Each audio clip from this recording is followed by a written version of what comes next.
ಬೆಂಗಳೂರಿನ ಸುಮಾರು 40ಕ್ಕೂ ಹೆಚ್ಚು ಶಾಲೆಗಳಿಗೆ ಬಾಂಬ್ ಬೆದರಿಕೆ ಬಂದಿರುವ ಪ್ರಕರಣಕ್ಕೆ ಸಂಬಂಧಪಟ್ಟಂತೆ ಸಿಎಂ ಸಿದ್ದರಾಮಯ್ಯನವರು ಪ್ರತಿಕ್ರಿಯಿಸಿದ್ದು, ಬೆದರಿಕೆ ಹಾಕಿದವರ ವಿರುದ್ಧ ಅಗತ್ಯ ಕ್ರಮ ಕೈಗೊಳ್ಳುವುದಾಗಿ ತಿಳಿಸಿದರು.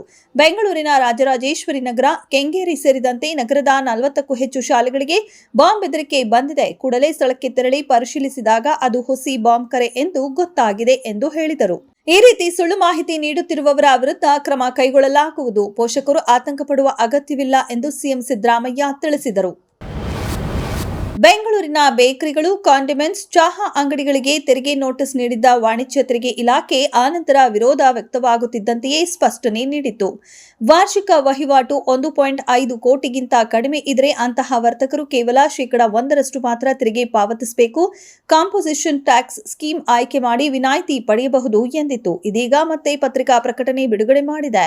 ಈ ಬಾರಿಯೂ ತೆರಿಗೆ ನೋಟಿಸ್ ಬಗ್ಗೆ ಸ್ಪಷ್ಟನೆ ನೀಡಿದ್ದಲ್ಲದೆ ವರ್ತಕರು ಏನ್ ಮಾಡಬೇಕು ಎಂಬ ಸಲಹೆ ನೀಡಿದೆ.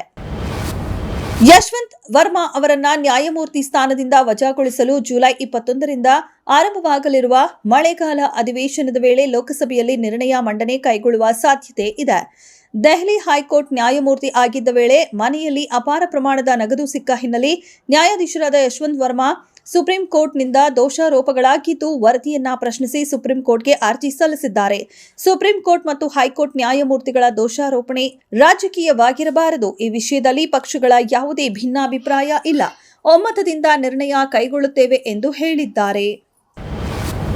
ರೌಡಿ ಶೀಟರ್ ಶಿವು ಬಿಕ್ಲು ಹತ್ಯೆಯಲ್ಲಿ ಕಾಂಗ್ರೆಸ್ ಸರ್ಕಾರದ ಪ್ರೇರಣೆಯಿಂದ ಪೊಲೀಸರೇ ಕೆಆರ್ಪುರಂ ಬಿಜೆಪಿ ಶಾಸಕ ಬೈರ್ತಿ ಬಸವರಾಜು ಹೆಸರು ಸೇರಿಸಿಕೊಂಡಿದ್ದಾರೆ ಎಂದು ಪ್ರತಿಪಕ್ಷ ನಾಯಕ ಆರ್ ಅಶೋಕ್ ಆರೋಪಿಸಿದ್ದಾರೆ. ರೌಡಿ ಶೀಟರ್ ಶಿವು ಬಿಕ್ಲು ಹತ್ಯೆ ಪ್ರಕರಣದಲ್ಲಿ ಶಾಸಕ ಬೈರ್ತಿ ಬಸವರಾಜು ಅವರನ್ನ 5ನೇ ಆರೋಪಿಯಾಗಿ ಎಫ್ಐಆರ್ ದಾಖಲಿಸಲಾಗಿದೆ. ಅಲ್ಲದೆ 2 ದಿನಗಳಿಗಾಗಿ ವಿಚಾರಣೆಗೆ ಹಾಜರಾಗುವಂತೆ ನೋಟಿಸ್ ನೀಡಲಾಗಿದೆ.